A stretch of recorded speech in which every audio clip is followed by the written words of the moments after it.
First reading, a reading from the letter of St. Paul to the Ephesians, chapter 6, verses 1 to 9. Children, be obedient to your parents in the Lord. That is what uprightness demands. The first commandment that has a promise attached to it is honor your father and your mother. And the promise is so that you may have long life and prosper in the land.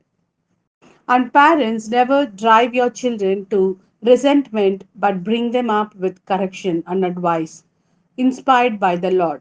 Slaves, be obedient to those who are according to human reckoning, your masters, with deep respect and sincere loyalty, as you are obedient to Christ. Not only when you are under their eye, as if you had only to please human beings, but as slaves of Christ, who wholeheartedly do the will of God, work willingly for the sake of the Lord, and not for the sake of human beings. Never forget that everyone, whether a slave or a free man, will be rewarded by the Lord for whatever work he has done well. And those of you who are employers, treat your slaves in the same spirit. Do without threats. And never forget that they and you have the same master in heaven.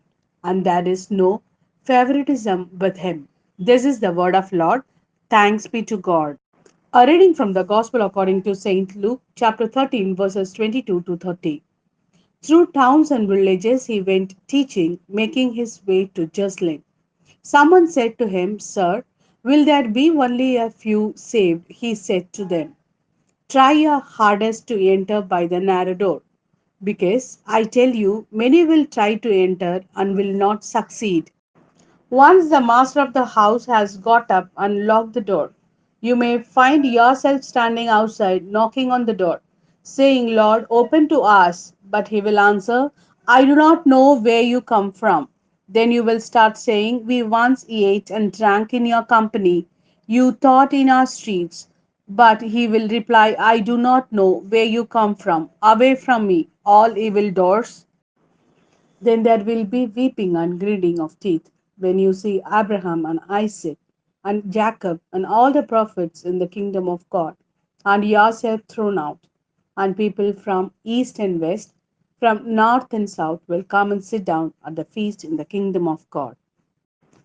Look, there are those now last who will be first, and those now first who will be last. This is the word of Lord. Thanks be to God.